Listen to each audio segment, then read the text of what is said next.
So, last week you all entered Fort Knucklebone, sort of a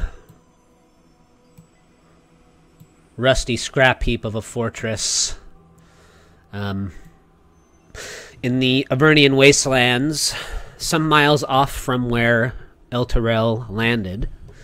Now, following the breadcrumb clues that continue to slowly emerge through a combination of visions and Lulu's damaged memories, you have met a person by the name of Mad Maggie and her ragtag band of madcaps, kenkus, and a flesh golem pieced together from spare demon parts. Mad Maggie was excited to meet Lulu, and she offered to help try and unlock some of her memories in hopes of finding the location where Lulu and one of Zariel's Hellriders has hidden Zariel's angelic sword, of which Lulu now believes is the key to restoring Zariel to her former self. Together, you all performed a ritual with Mad Maggie and traveled through some of Lulu's dreams. And Lulu sprang from her visions, invigorated with the belief that she remembers the location of the citadel Zariel's sword is hidden away. But the question remains, are these dreams and visions Lulu's true memories, or is whatever affected her mind still clouding the truth? You guys are still here in Fort Knucklebone, resting atop your dark velvet pillows. After the sequence of traveling through Lulu's dreams, as Lulu pops off the pillow, you can all see that beads of sweat are, well, Mad Maggie says, she lets out a big sigh, and she says, "That was exquisite. Beautiful. I've never been given such a gift. You may all open your eyes now. The ritual is complete."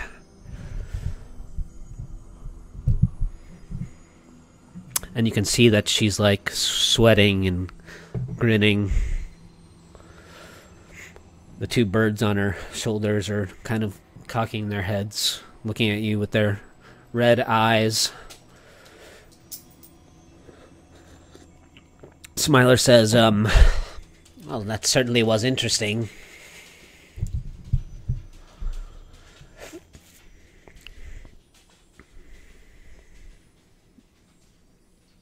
Very much Lulu. so. Oh, sorry, go ahead. No, it was just a one-off comment. Go ahead. Oh, mine was also a one-off comment. I was just gonna say, so Lulu seems pretty happy about the outcome.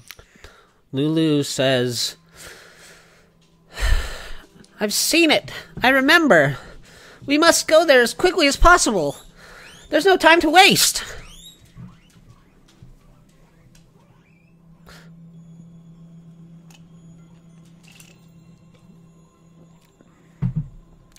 I don't really think we can speed across Avernus without drawing a lot of attention to ourselves. One time I gotta agree with Mavathor. Well, Smiler says, "Oh, speaking of that, Mad Maggie, seeing as your boys did another excellent job on my bike here, my new companions are going to need something to ride along with me in. Do you have anything lying around that they could use?" And, you can see there are several of these infernal machines in various states of disrepair around her little junkyard. Mad Maggie says, I'd have to inquire with Chaka and Clonk about the current state of repair that some of our vehicles are in, but I'm sure that we could scrounge something up for you. It's the least I can do for your little gift that you brought me, Smiler. you're saying there's no charge, or how much would that be?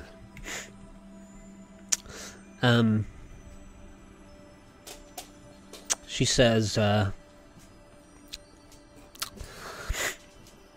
well,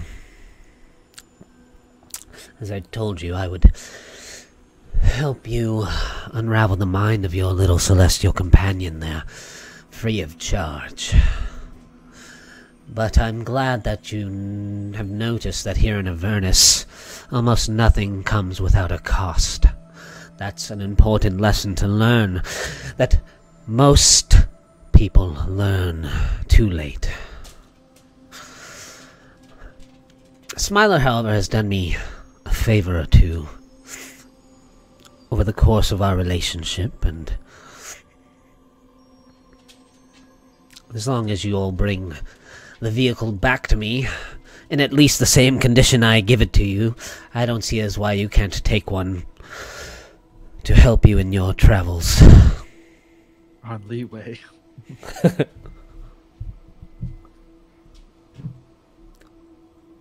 Well, seems extremely kind of you, and appreciative that you helped Lulu here and are continuing to help us. She says, of course. Is there anything you would ask of me, seeing as you've done me such a great service? Peering into the mind of that little creature was ecstasy. Seeing the history of Zariel through the ages, through the mind of a companion, was a treat I did not expect when I woke up today.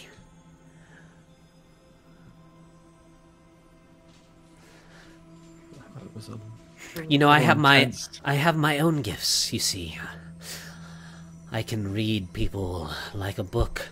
Everyone has an aura, you know, and their emotions shine through their aura like a beacon. Do you know the ending of these books? Oh, I don't know the ending to your stories. I'm saying that I can read your emotions. Most people have a hard time hiding how they feel, no matter how good they think they are at it. Take this one for an example, and she kind of wanders over towards you, Sylvie, and kind of caresses your cheek with the back of her hand. Despite her pleasant appearance, a sadness rests so deep within this one that it's I can almost see a little black rain cloud over her head. She is dripping in sadness. What is a child? What That quite well. What weighs you down so? Oh, you know, just life. Life. Life sucks. Mortals do carry a heavy burden. In such a short amount of time, you have to feel so much. Before you're gone, there's hardly any time to even process your life. Wait. But there's something more specific I can see in you. It's not your life that's bringing you this sadness.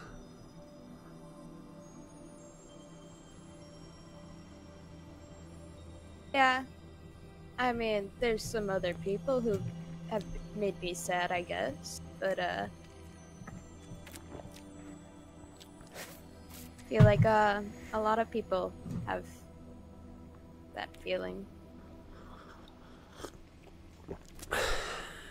Playing your cards close to the vest, child, I see.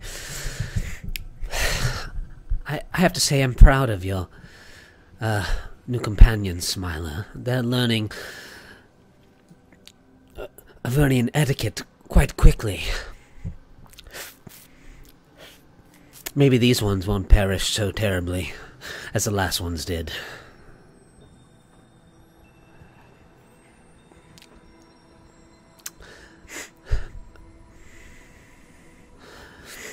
Well, if you're going to be coy with me, child, maybe I'll move on to one of your other companions. How about you?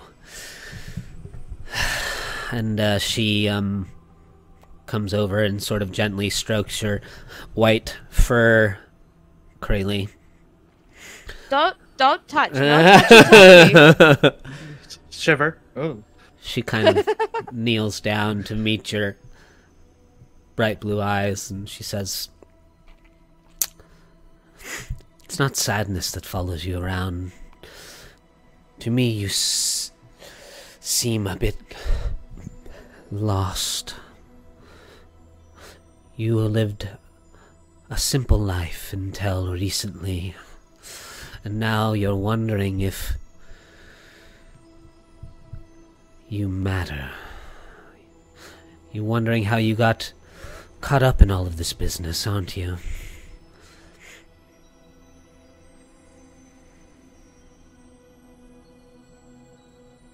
Well, you're right on one part, but you're wrong on the other. I know how I ended up here. I made these decisions along the way that led me down this path. But I do question...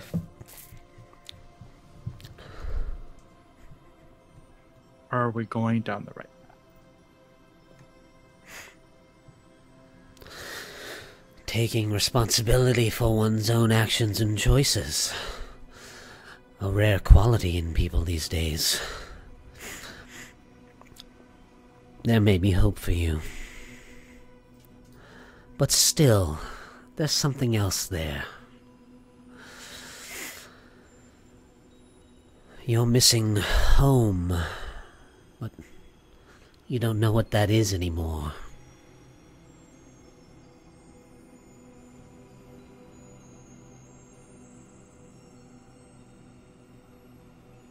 Krayley will back up a little bit and just remain silent. He's feeling a little emotional.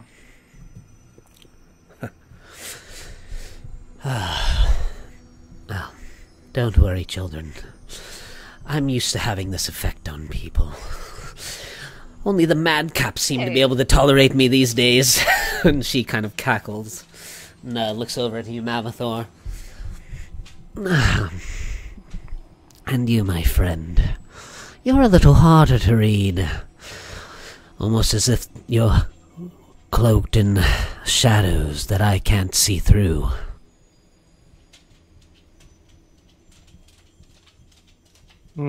I take it you're not one to back down from a challenge.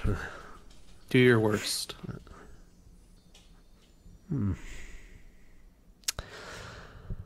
I have to say the only thing that I see radiating from you is purpose. And throughout your life, almost everyone you meet disagrees with that purpose. Nevertheless, here you are, remaining steadfast in your convictions. I would say that pride will be your downfall. But pride is what carries us through the most challenging times. I have no criticism of you, honestly.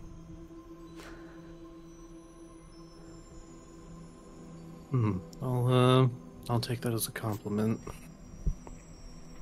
It was meant as one. She, says, "Well, if none of you want to tell me about your troubles, then I suppose I can't force it out of you. Chukka, are any of our infernal machines prepared to take on the wasteland?" And, you see one of the Kankus kind of flaps his way over, and he points down at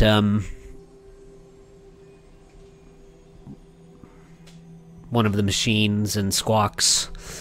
Mad Maggie says, "You're free to take that one over there," and she points towards a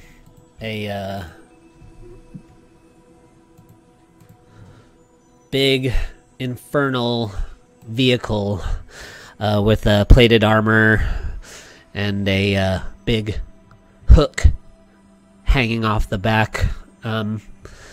She says, if you're going to be scavenging in the wastelands for Zariel's sword, you might as well have the proper tools.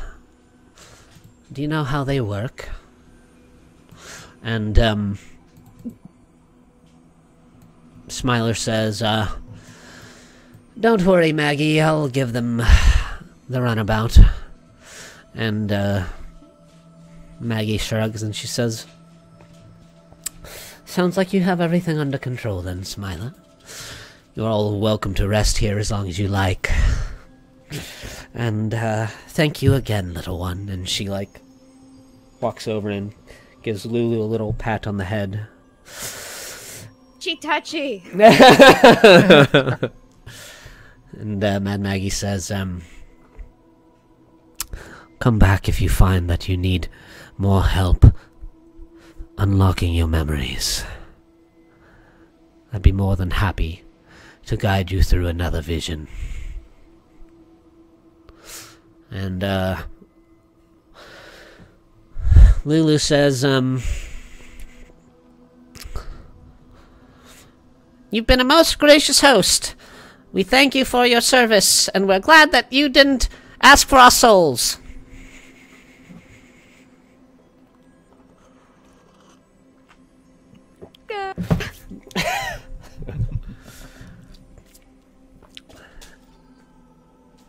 And she says, we still have our souls, right? And Maggie chuckles and she says, yes, you still have your souls, but I would guard them tightly. They're a precious thing down here.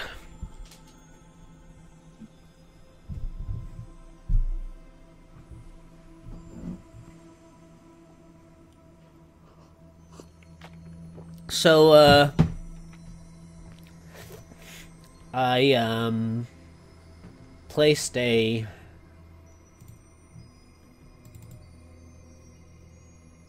scavenger in your guys' magic items folder. You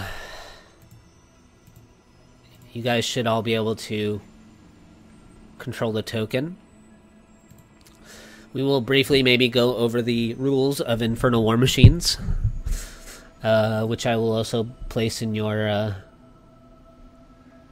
magic items folder, so you can reference in case they become necessary, but we'll just go over them real quick. The Infernal War Machine's engine, furnace, and weapons are all magical and become interoperable within anti-magic fields. Furnace comes into contact with such an effect. Infernal War Machines can make opportunity attacks as normal.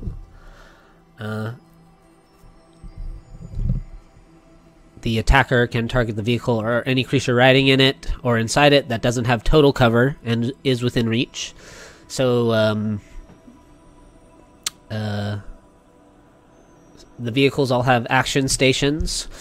So when you guys are riding around in your Infernal Scavenger, there are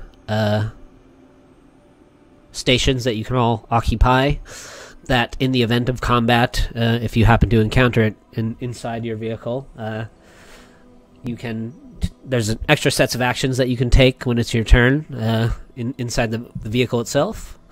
If you're driving at the helm, and you have to make checks or saving throws using the Infernal War Machine's ability scores, you can add your proficiency bonus if you have land vehicles proficiency.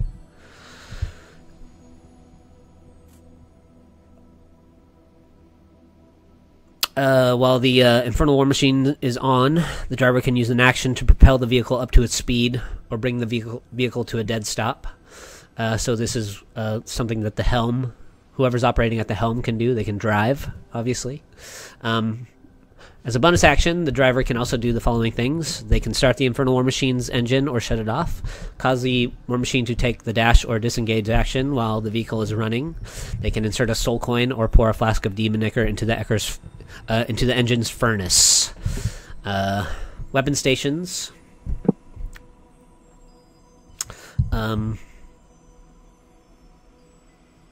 Each weapon on the vehicle takes up a station, and a crew is required to operate the weapon.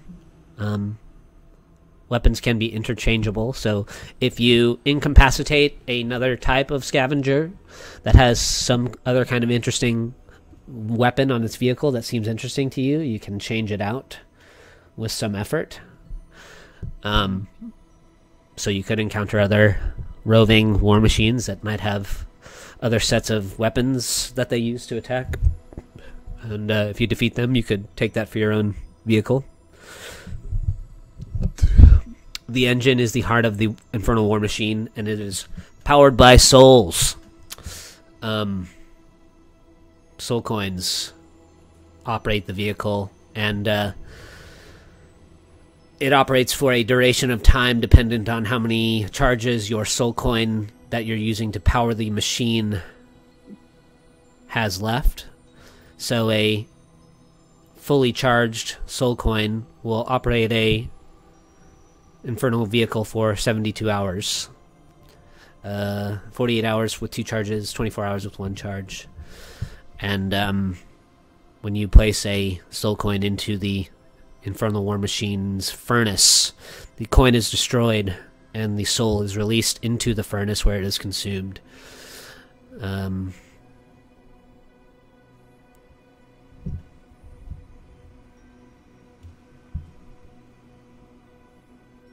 You can do some extra stuff with Demonicker.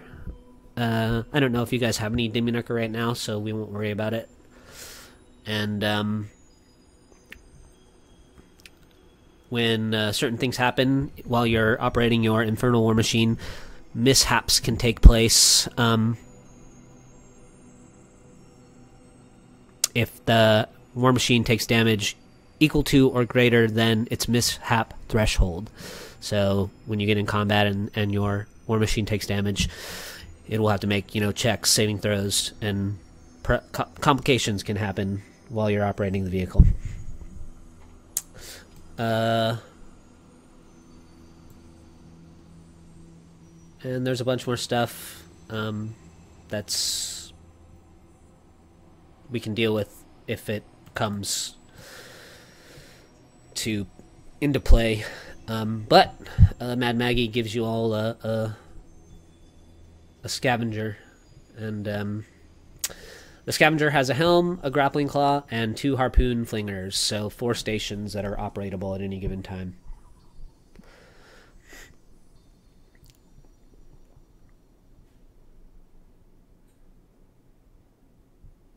And she says, and as I said, if return if you wish, if you need some refuge, a place to rest, you're more than welcome here at Fort Knucklebone anytime.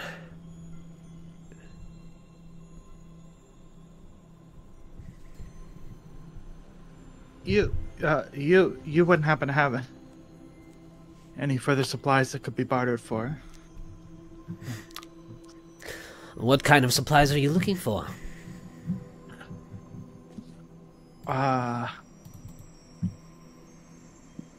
Looking for rope and arrows. Maybe Potions. A map would be helpful. I mean, all we have is this map that seemingly Yeah, that's changes true, every too. time we look at it. Mad Maggie says, well, the nature of Avernus cannot be changed. It does not matter what kind of map you have. It is a function of hell that it wants to distort you. Nothing here is permanent or stationary. That is why so often the inhabitants of this place are simply driven mad, and why anyone who attempts to make a map of Avernus suffers the same fate.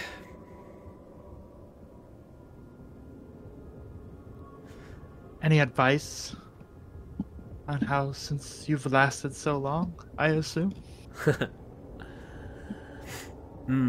Yes.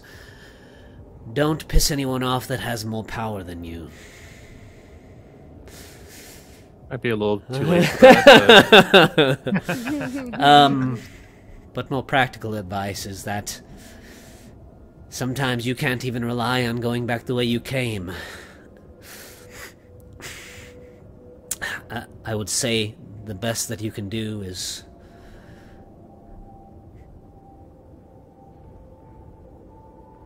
always have a mission in mind, something that you're trying to accomplish. The second that your hands become idle here in Avernus is when the intrusive thoughts start to creep in.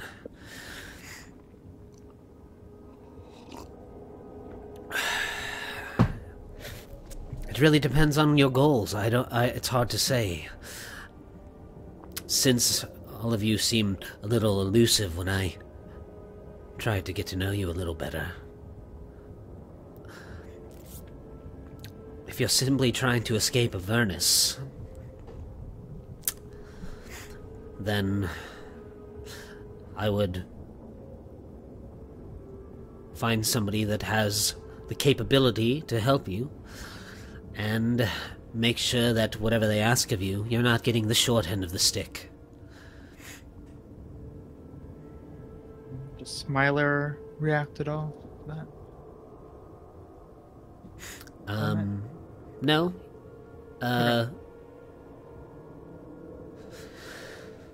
She says,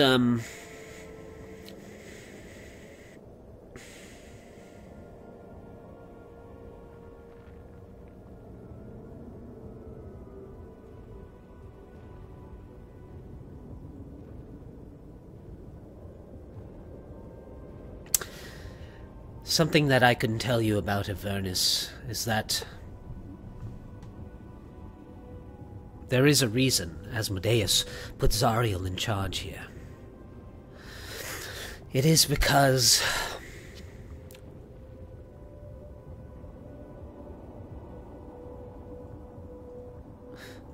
her determination is unwavering. The pleasure you brought me by bringing this little creature here was so enthralling and exciting because I have been fascinated by Zariel's story since I learned of her. That's why I came here to Avernus, so I could learn as much about this fallen angel as I possibly could. And Asmodeus put her in charge here because she is single-minded in that all she wishes to do is end the blood wars, to kill demons. Once upon a time, Zariel was a beautiful angel in the high heavens, up among the celestial caste, but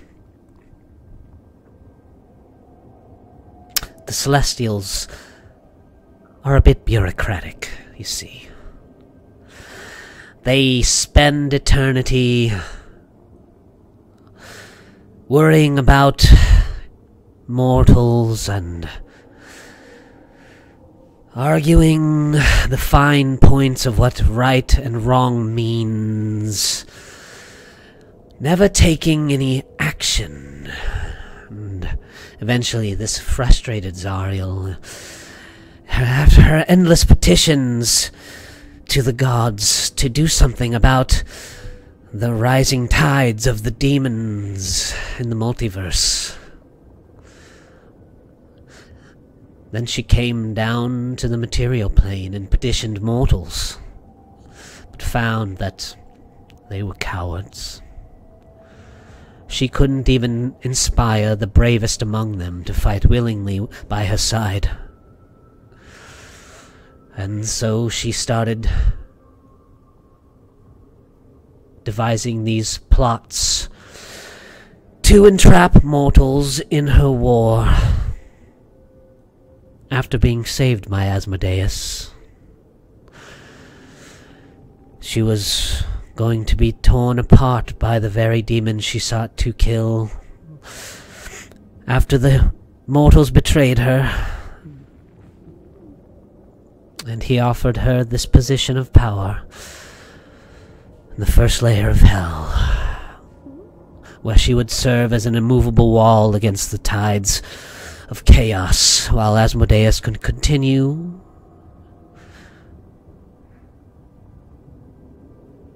to write his play.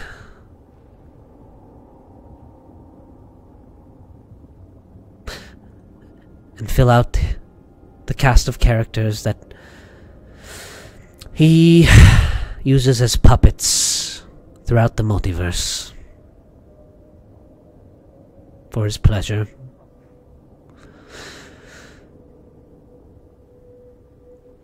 Nevertheless, it maintains peace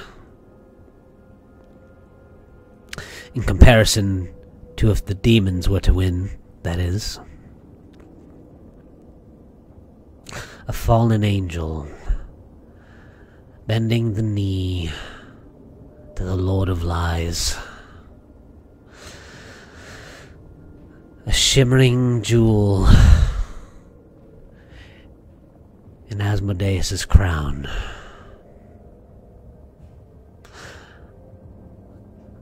I wouldn't dare to say that he probably treasures her more than almost anything.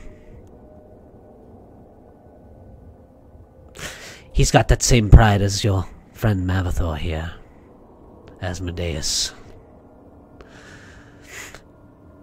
But so far as it stands, no one's been able to outfool the fooler.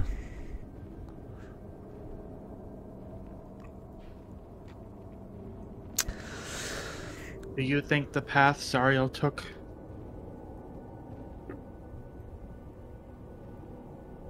is the best path that Avernus could have taken to move forward? I want to see her reaction to that.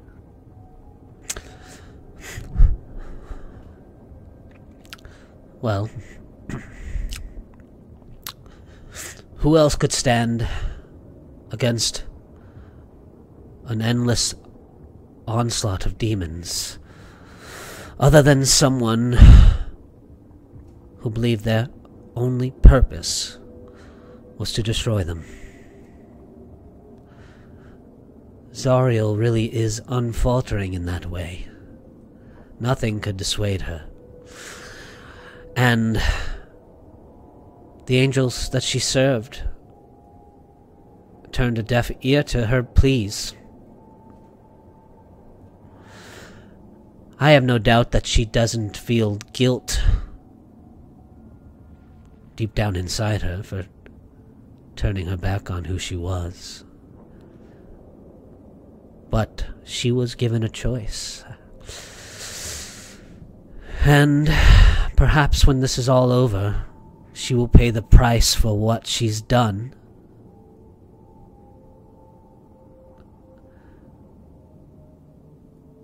But nevertheless, she took the action necessary that none of her gods would. Do you see justice? Do you see light? Do you see judgment here? No. It is just Zariel. Against all of the odds. Doing anything she can to churn souls over. Desperately turning back an endless river of demons.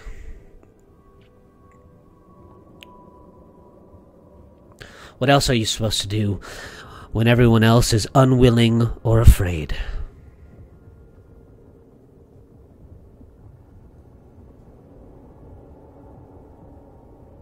I don't know. I don't know.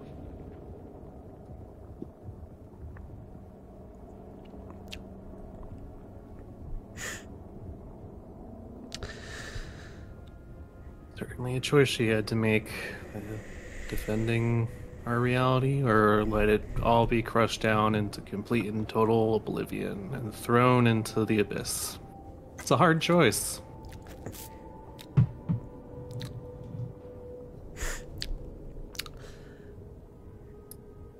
Many of her kind, if not most, would say that her actions are vile, unforgivable, despicable. But where are they? They're not here, fighting alongside her. Even as they knock on the doors of their believers that keep them in power. Even as they cry there, hovering above the river Styx out for salvation in faith. The gods ignore them.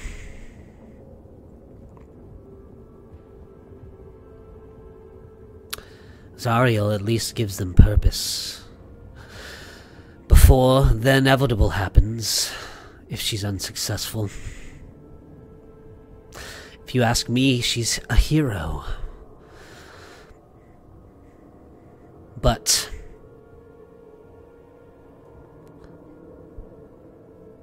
most only consider the good aesthetically pleasing. Zariel doesn't look the part anymore.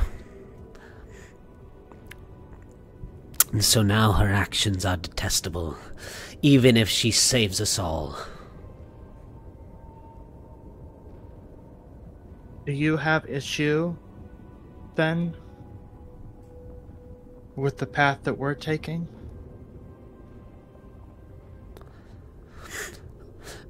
Well, you haven't been very forthcoming on what that path is.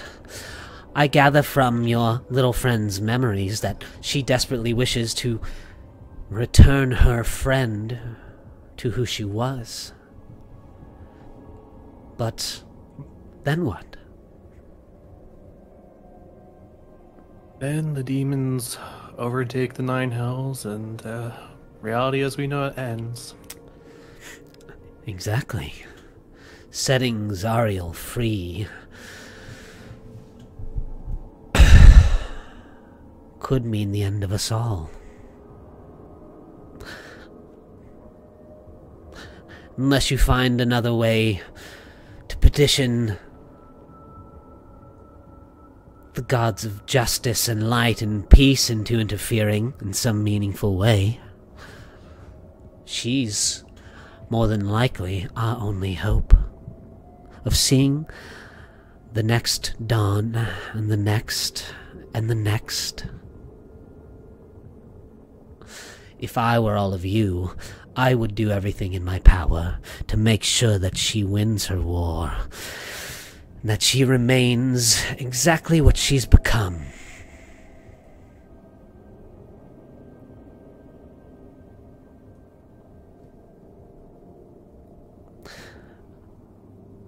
Going down the path of your little golden companion here could be your undoing.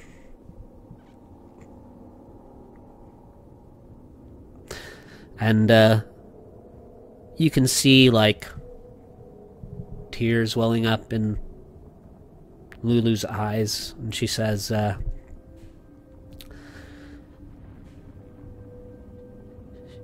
Shut up! Shut up! Shut up!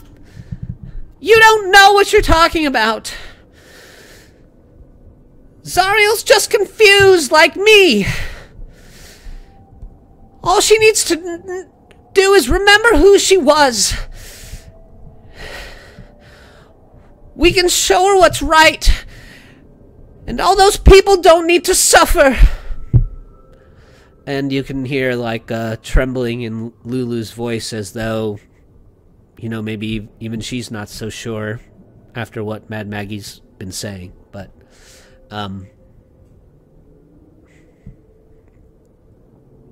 Mad Maggie just grins and she says, living a mortal life, as I said, has its luxuries.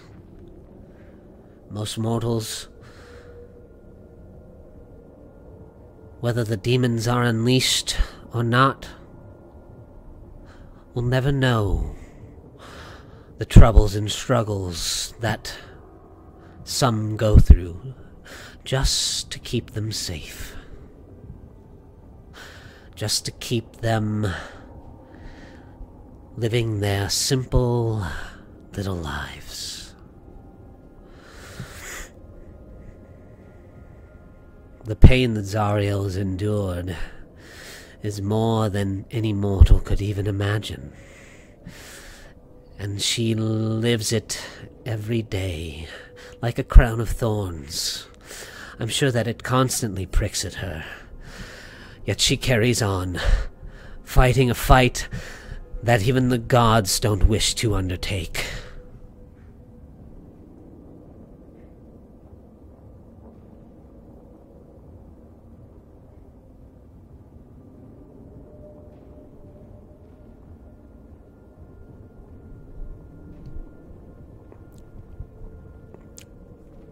It is why I ask nothing of you.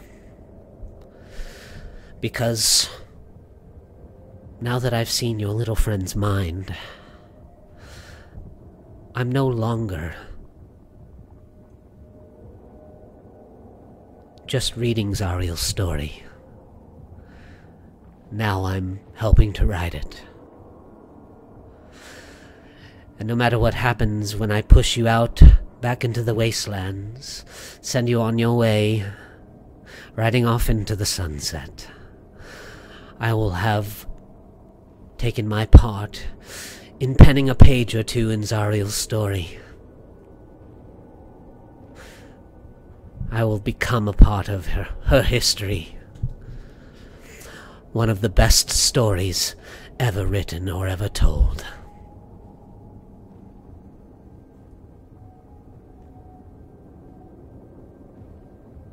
So you wanted fame? Fame? Sweet girl. I've had the fame 1,000 times. In 1,000 places. I'm as old as the dawn. You live as long as I have, and that's all that you have anymore is stories.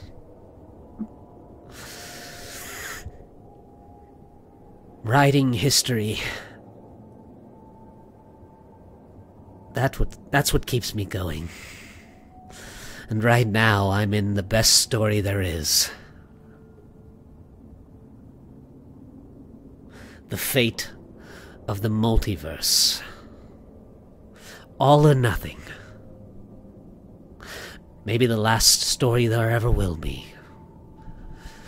If Zariel wins her war, it will live on forever. And if she loses, perhaps the story won't matter.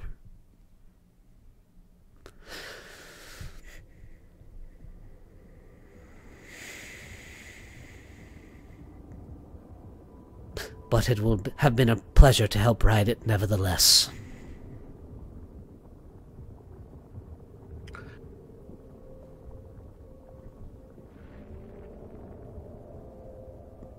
It will matter. That's what I'm choosing to believe. And Lulu will help us all.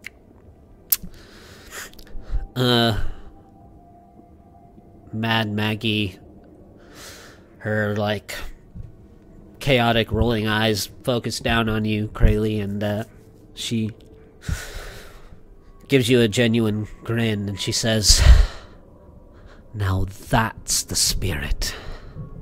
A little conviction. Maybe there's hope for you all. maybe there's hope for all of us. I hope it matters, too, my friend.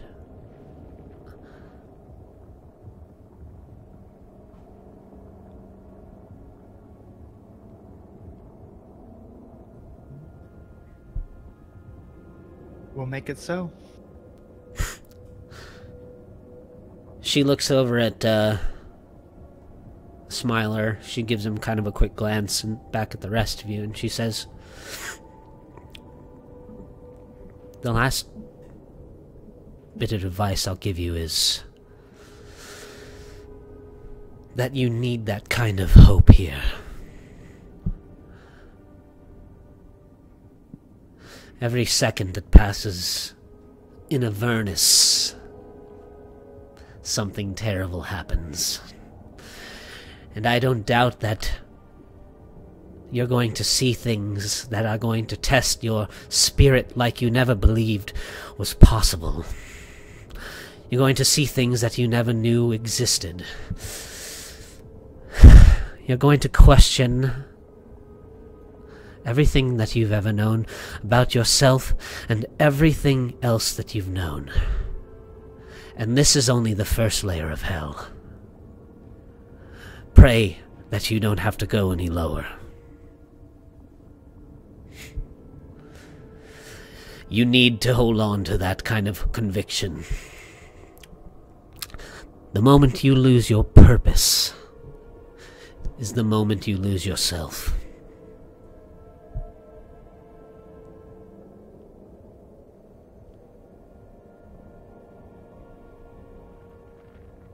And you see, like, Lulu puff out her chest, and she glows as brightly as she can. And she says, we know our purpose, and nothing will stop us.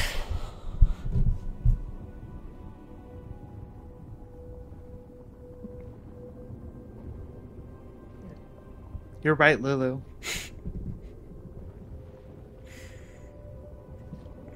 So cheesy. We stand together, Lulu. So cheesy. Get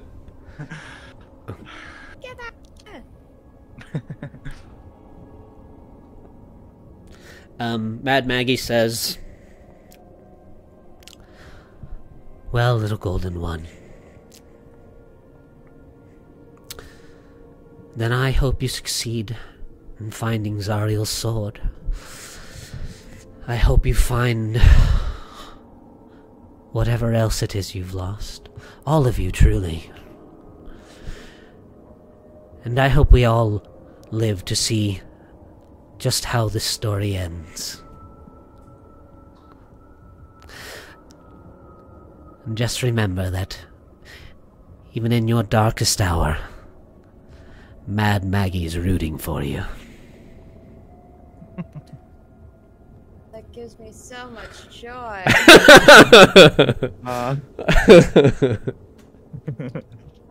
Hey, you didn't have many people rooting for you before.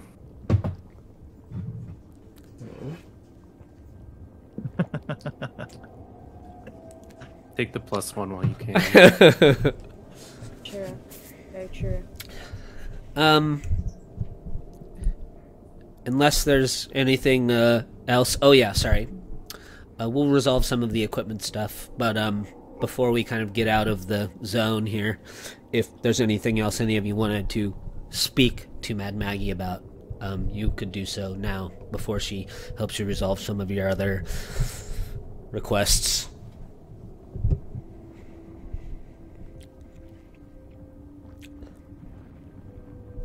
I'm sure that Lep would have had a lot to say, but that's the nature of the beast.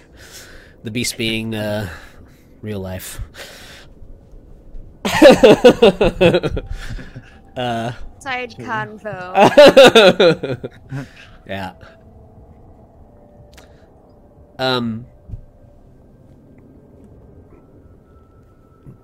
Chuck and Clonk, as you guys have been speaking with Maggie, have been gathering some of the other effects that you had talked about.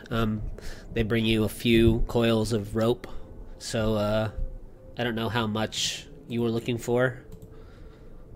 I should have specified a little earlier. It was my fault. Like, definitely want like thinner rope, and then honestly, I don't know, like 100 feet. If I don't know how big that would be to fit in or carry on my back. I can do 50 feet maybe. That's easier to carry. I know I'm being very specific, but a potential purpose. Maggie says, you know, in this scrap heap, almost anything used for repairs can be scrounged up, so I can provide you with, all kinds of rope. I have even rope that, is multi-purpose, but the basics, I could offer you, quite simply. I do, however, have, some alternate spools here, and, she says, this rope can be, cut into any number of smaller pieces, and then you can speak a simple word of command, and it will knit itself back together. Ooh. I also have got it. rope made of, silks and ropes made for climbing, durable ropes made of cable for holding these infernal machines together.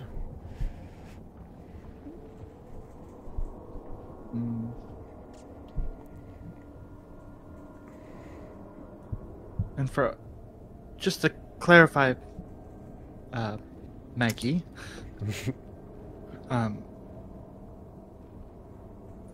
do you wish to barter for these materials? It depends on what you'll be leaving with, but,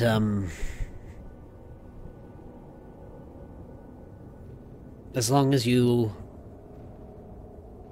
are carrying, a few soul coins, I'm sure that we can work out a deal.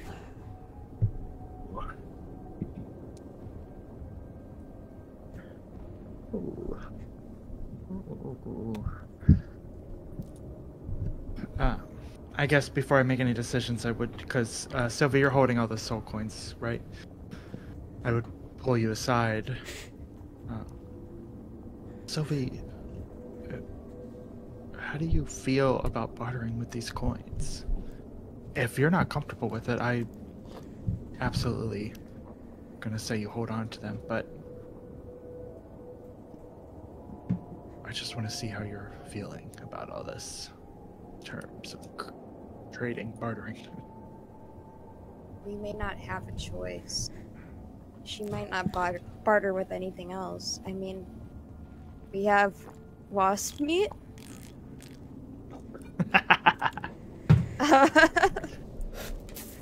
I don't think she wants gold.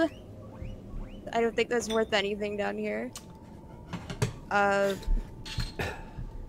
Got elven wine. I don't know if they have any of that down here. Fair. You don't want Maggie to be hearing this, right? No. Yeah, I want to keep it hushed too, with Sylvie. Kind of like a side conversation whisper. Sure. Pulling out stuff in the bag. No? Okay. And at this point, we know that the soul coins, we know the kind of requirements of the transportation, so to speak. They're required to power the infernal machines, yes. Yeah. Okay. A fully charged soul coin will get you 3 days of travel in the wasteland. Okay. Ooh, okay. I just got a message from Xander. He said, Lep could offer some time. Some time? Fine. Yeah. He said maybe Maggie would want some alone time to prove the mind of one of Baba Yaga's children.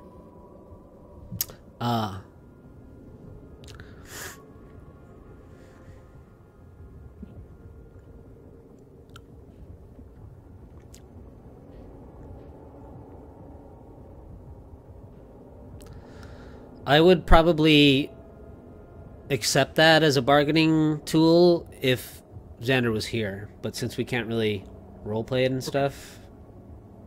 Okay.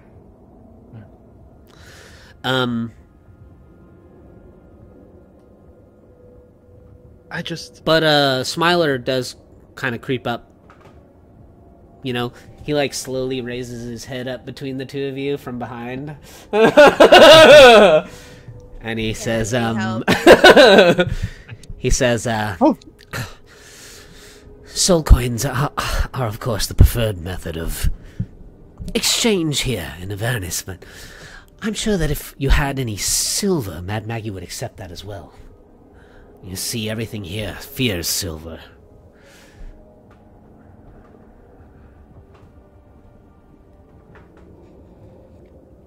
It is quite a bit more valuable than gold.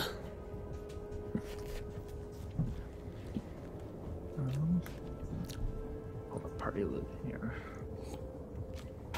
Where's our party? 143 silver. Oh my goodness. I have 0 silver. We have... Party loot looking. It is loading for me. I see a bunch of gold pieces. Sylvia, I just want to check, because the whole idea of bartering with these soul coins and then potentially consuming these soul coins for travel, does that bother you at all?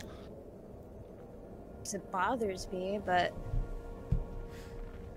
like I said, what else are you gonna barter with besides baby silver? I don't even know how much the ratio is of silver to gold out here. We could get one arrow with 143 silver pieces for all I know. That's some Smiler says, oh no, I assure you that silver is much more valuable than that. Silver is one of the scarcer things in Avernus because of how harmful it is to devils.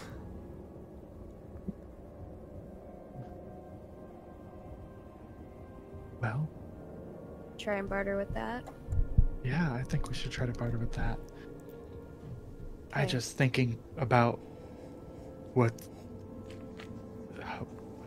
these soul coins entail. I feel the less we use, the better. I agree. And we don't have to consume any. If we prefer as a group, and we can ask Mavathor. We could walk or fly our asses around.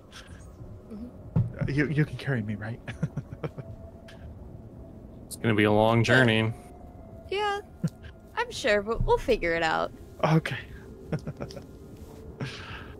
Well,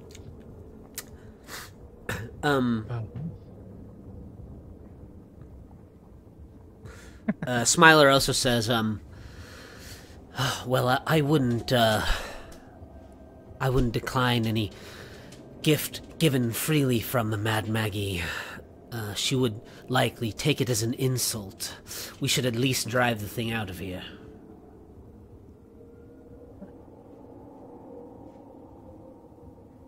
do we all I agree? mean, I don't really want to purposefully make an enemy right now.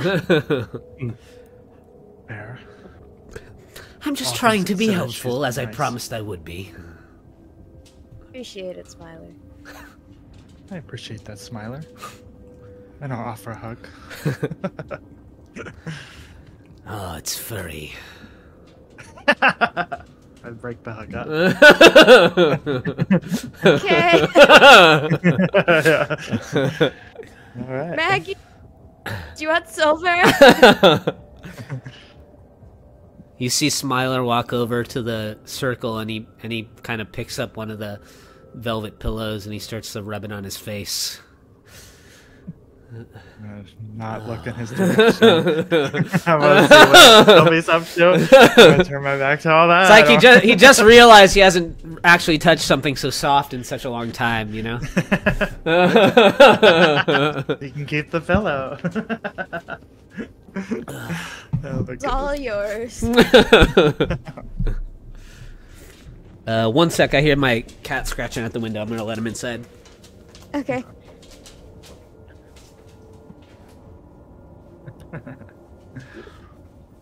So fluffy. Well, out of character, I don't want to have to use the soul coins if you don't want to, Sylvia. I just considering. So.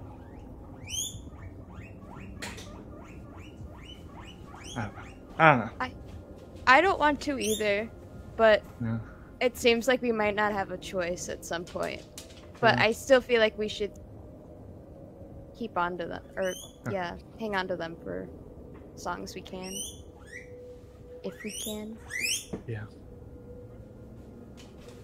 I think that's a good idea. What about your thoughts, Napator?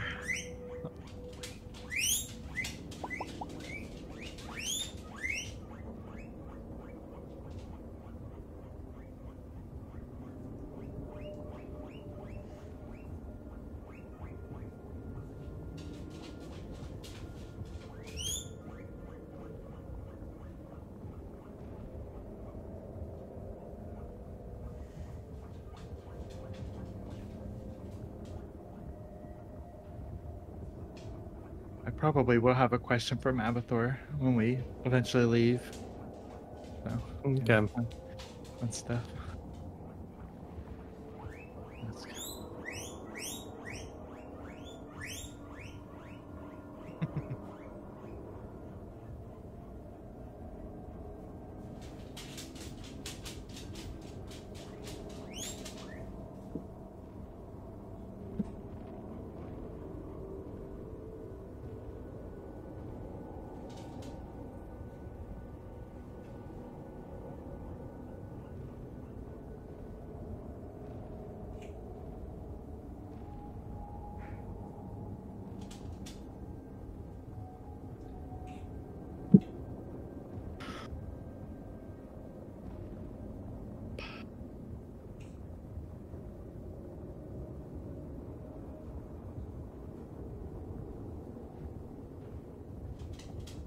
Xander asked if we had a pimp imp driver. I told him we do not have the pimp imp driver, but we have the pimp mobile. We do have the Pitmobile. What was?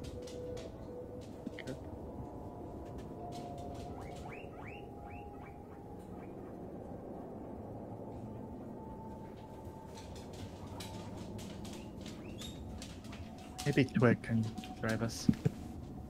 Uh, That's little chauffeur hat. yeah.